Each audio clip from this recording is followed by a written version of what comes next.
Kita ke sorotan kasus lain, Saudara. Polisi memastikan golok yang ditemukan saat penggeledahan di rumah adik tersangka Yosef dalam kasus pembunuhan ibu anak di Subang, Jawa Barat bukanlah senjata yang digunakan untuk membunuh korban.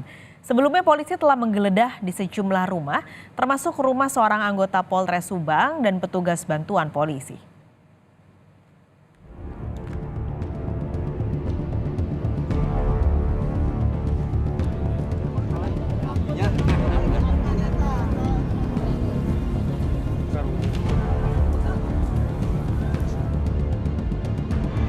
Polisi menggeledah sejumlah rumah untuk mengungkap kasus pembunuhan ibu dan anak di Subang, Jawa Barat.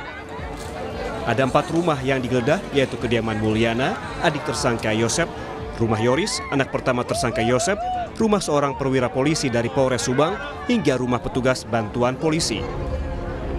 Dalam penggeledahan sejumlah rumah ini, penyidik Polda Jabar menyita sejumlah barang bukti, diantaranya laptop, hard disk, memory card, hingga golok. Namun polisi memastikan golok yang disita bukanlah senjata yang digunakan untuk membunuh korban Tuti dan Amel. Hingga saat ini, golok yang digunakan tersangka belum ditemukan. Kalau golok itu sendiri gimana sih? Sampai saat ini masih kita cari. Hah? Oh, berarti dipastikan belum ketemu nih? Ya, nanti kita cari. Golok itu alat yang digunakan sementara masih belum ditemukan, sementara masih kita gali keterangan para tersangka dulu supaya kita bisa menemukannya. Salah satu rumah yang digeledah adalah kediaman Ibdai, seorang perwira polisi Polres Subang dan satu lagi anggota petugas bantuan polisi atau Banpol. Pertanyaannya, mengapa penyidik Polda Jabar turut menggeledah rumah sang perwira polisi? Ibdai adalah penyidik awal kasus pembunuhan ibu dan anak yang datang ke TKP. Saat itu, ada perintah untuk membersihkan kamar mandi dan mengambil beberapa barang di rumah dan mobil korban. Kebenaran soal kabar ini pun tengah diselidiki oleh polisi. TKP awal. Jadi mereka setelah peristiwa ya, Dan? Ya, peristiwa itu ada yang diperintahkan untuk membersihkan kamar mandi, kemudian mengambil barang-barang juga di sana, termasuk mobil. Nah, ini kita lakukan pemeriksaan ulang. Kemarin ada hard disk, kemudian memory card, kemudian juga ada golok-golok yang kita amankan di TKP di tempat penggeledahan. Nanti kita coba lakukan swab ulang terhadap barang bukti itu, kemudian kita cocokkan kembali dengan keterangan dan Demi membuat kasus pembunuhan ibu anak di Subang ini terang benderang, pada Kamis 2 Oktober 2023, polisi menggelar prarekonstruksi dengan menghadirkan tersangka Danu. Sementara 4 tersangka lain, suami korban Yosef, istri muda Mimin, dan 2 anak Mimin digantikan pemeran pengganti. Satu lokasi prarekonstruksi ialah warung pecel lele. Di lokasi inilah Danu bertemu dengan Yosef, suami korban, dan mengajak tersangka Danu membunuh korban Tuti dan Amel. Usai ngobrol dan makan di warung pecel, Yosef mengajak Danu ke rumah yang juga lokasi pembunuhan. Mereka berangkat dengan membawa sepeda motor masing-masing. Prarekonstruksi dihadiri jaksa penuntut umum untuk melihat secara langsung gambaran pembunuhan berencana Tuti dan Amel pada 2 tahun lalu oleh para tersangka. Prarekonstruksi penting dilakukan sebab hingga saat ini 4 tersangka masih membantah terlibat pembunuhan berencana. Tim Liputan, Kompas TV, Subang, Jawa Barat. Untuk mengetahui informasi terkini kita langsung bergabung dengan jurnalis Kompas TV Hendri Irawan di Subang, Jawa Barat. Hendri, jadi polisi sudah menggeledah sejumlah rumah sampai saat ini. Nah, setelah ini apa tindak lanjutnya? Ya, baik Mas Kalis dan juga saudara. Selain melakukan prarekonstruksi di 3 lokasi, yakni di warnet tempat Danu bekerja dan di pecel lele hingga ke rumah TKP pembunuhan, polisi juga sebelumnya telah melakukan penggeledahan di 4 rumah, yakni di rumah Mulyana yang merupakan adik dari tersangka Yosef, kemudian di rumahnya Yoris yang merupakan anak tertua dari korban dan juga Yosef, kemudian di rumah Banpol bernama Uci, dan di rumah perwira polisi berpangkat Ibda yang bertugas di Polres Subang.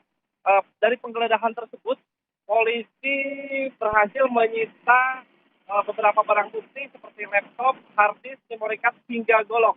Namun dari barang bukti yang digeledah tersebut, khususnya golok, di Reskrimum Polda Jabar, Kombes Pol Surawan menyebut jika golok tersebut bukan karena golok yang digunakan untuk mengeksekusi kedua korban. Golok yang dipergunakan oleh para pelaku untuk mengeksekusi korban ini hingga saat ini belum ditemukan. Polisi juga hingga saat ini terus melakukan penyelidikan dan pemeriksaan saksi-saksi baru untuk mengungkap kasus ini dengan terang benderang. Bahkan polisi juga terus mencari dua DNA yang ditemukan, maksud kami dua DNA asing yang ditemukan dalam pemeriksaan sebelumnya di mobil dengan memeriksa DNA saksi-saksi yang ada. Sehingga ada kemungkinan dengan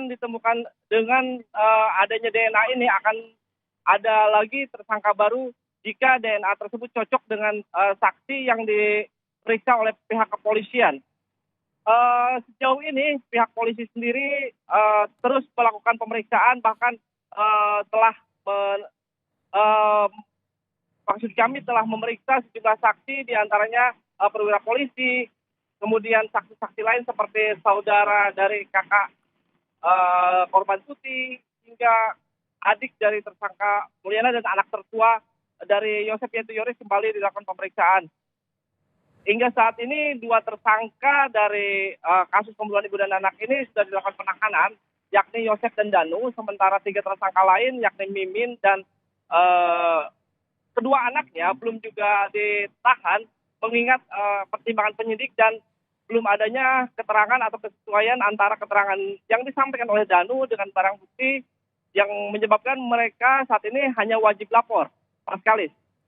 Henry, ini kan juga sudah dilakukan prarekonstruksi kemarin. Nah, adakah fakta-fakta baru yang mungkin terkuak setelah prarekonstruksi?